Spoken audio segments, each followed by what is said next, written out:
Hold on, my bun is all outside.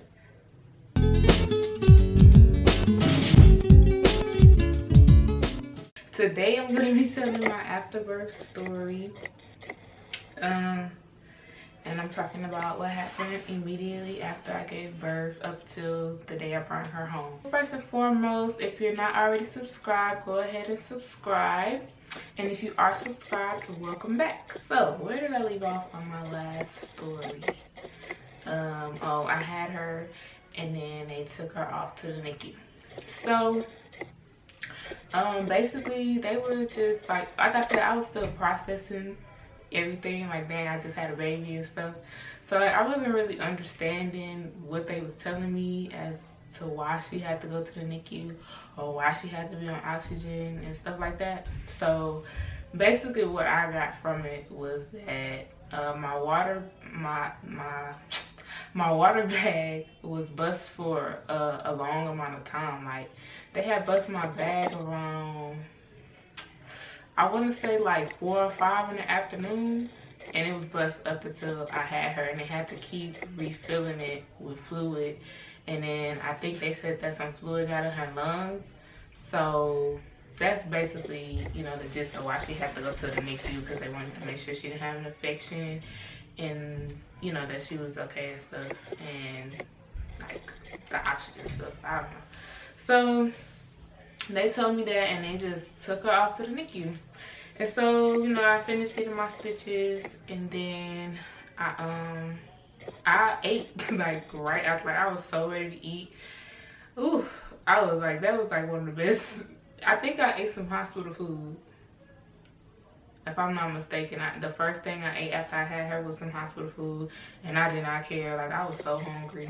So yeah, I ate. I went to sleep because I couldn't get up to walk by myself at first because of the epidural. Like I was numb and stuff.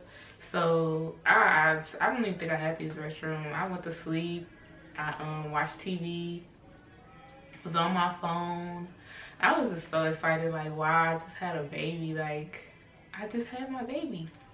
So this thing keep refocusing. So yeah. That was basically it. So they ended up transferring me from the delivery room to, you know, the postpartum room or whatever. They transferred me there, and then I was able to get like wheeled around in the little chair, like to go see my baby. So that's what I was doing at first. I went to go see her, and oh my god, like I was so, like, I don't know, I did not like seeing my baby like that. Like when she first left, she only had the thing in her nose, and so when I went to see her and I saw like all the other stuff on her, I was like, what is going on? Like what's the problem? Like, you know, like I did not like seeing all this stuff on my baby. And y'all know I'm going to insert like a picture or a video or something, because I'm gonna insert clips at the girl. Like y'all can see what I'm talking about.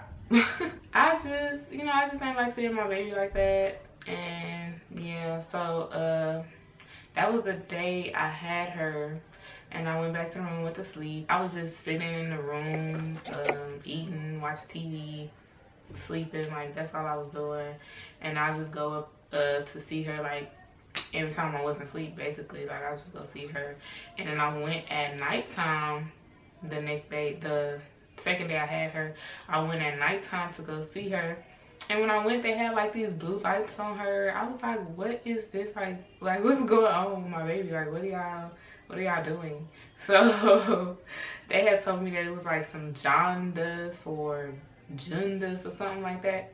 Y'all know what I'm trying to say. So yeah, they said that that's what it was. And then I basically didn't understand that either. I was just like, wow, like my baby got had lights on her too. So yeah, that was for that day. And then I believe I went home the next day. Yeah, I believe I got discharged the next day, later in the day. And I had went up there to see her in the morning, and the doctors was there, and they was telling me like, we're gonna have to keep her for about 5 to 6 days or whatever, because we're monitoring her oxygen. We have to wean her off the oxygen. and watching for her jaundice and making sure she doesn't have an infection or pneumonia or something like that. So I started crying because I wanted my baby to come home with me. Like, I did not want to leave my baby up there.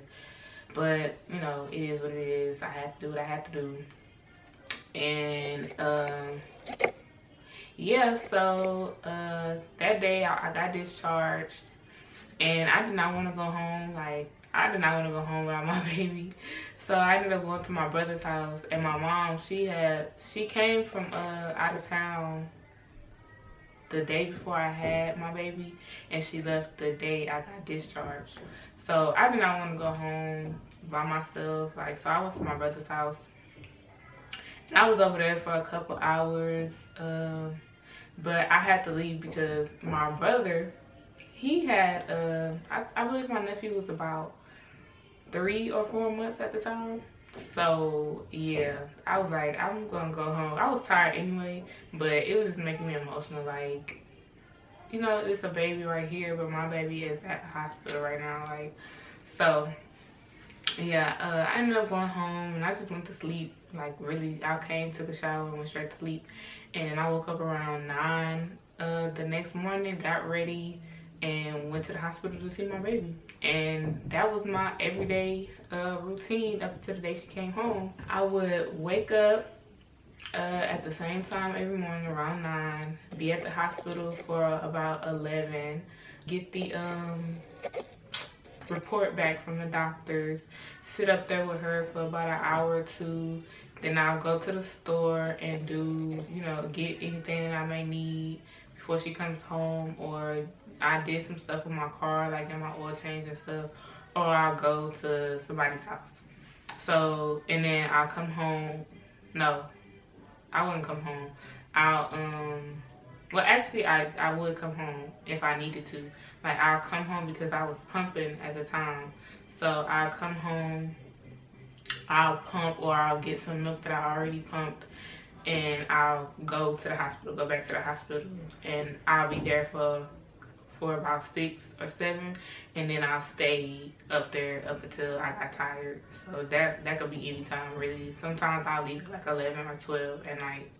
So, and yeah, I'll just sit up there with her, feed her, yeah, and I was still, it was the last week of school, so it was finals, so I was still doing like schoolwork. And yeah, that's what I'll be doing. I'll be sitting up there pumping.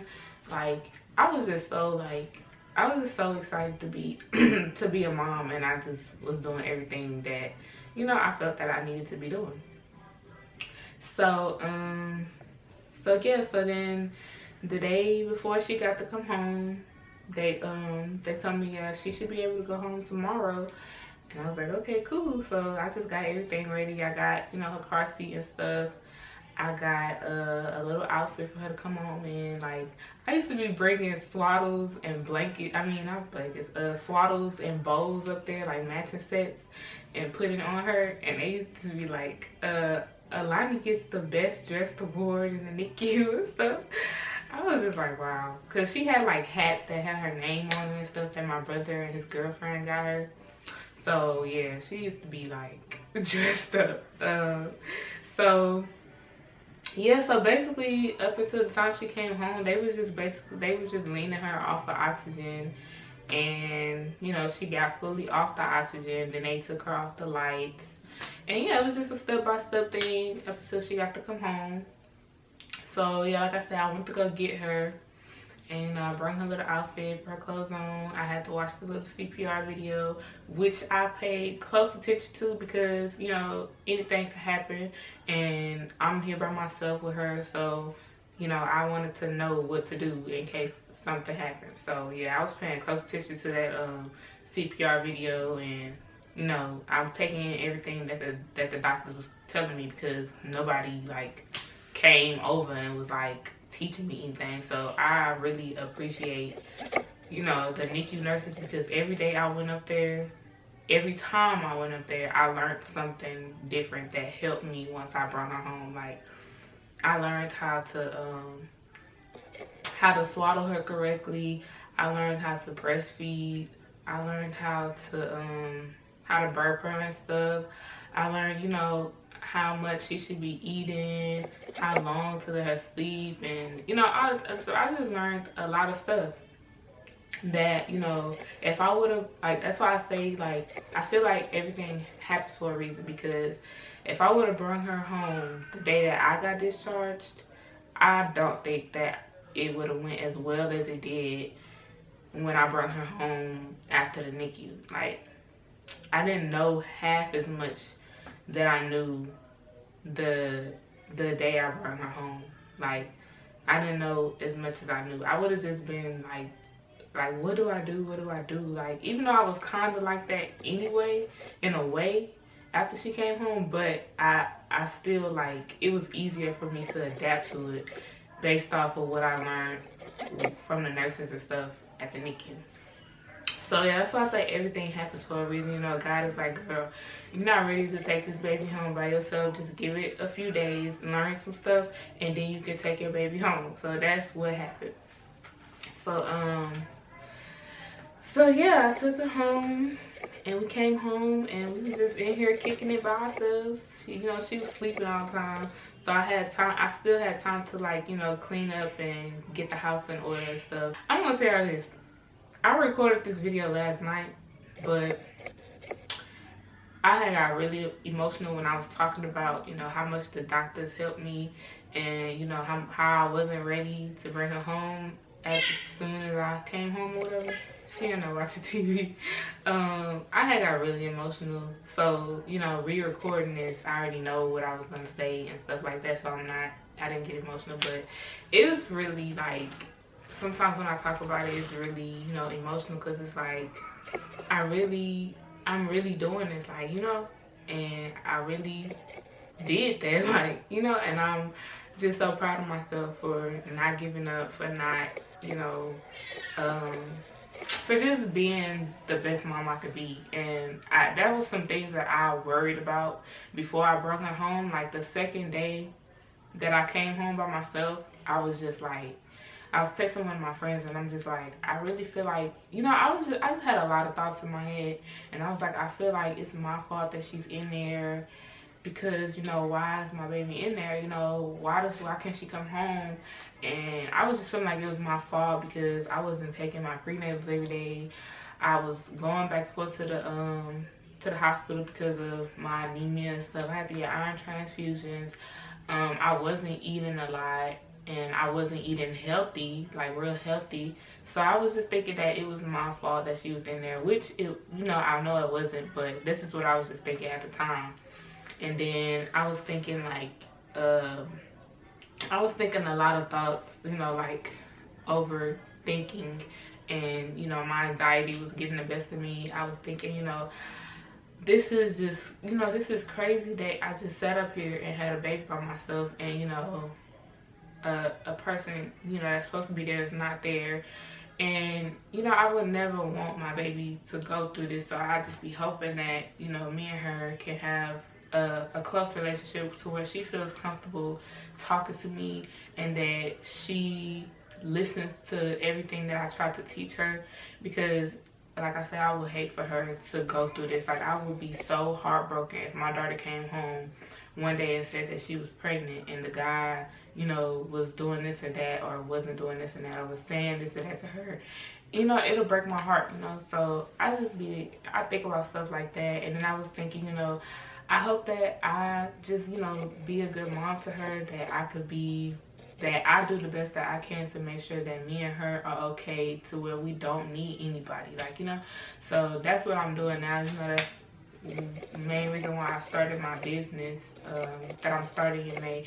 So yeah, I just want to make sure that me and my baby is straight, that she doesn't have to worry about anything, that she doesn't have to feel like she is lacking when it comes to having a parent in her life, you know, because I'm going to give her enough love for both. I'm going to give her everything that she needs, and I hope that, you know, she understands it, and that she doesn't let it affect the type of person that she will be.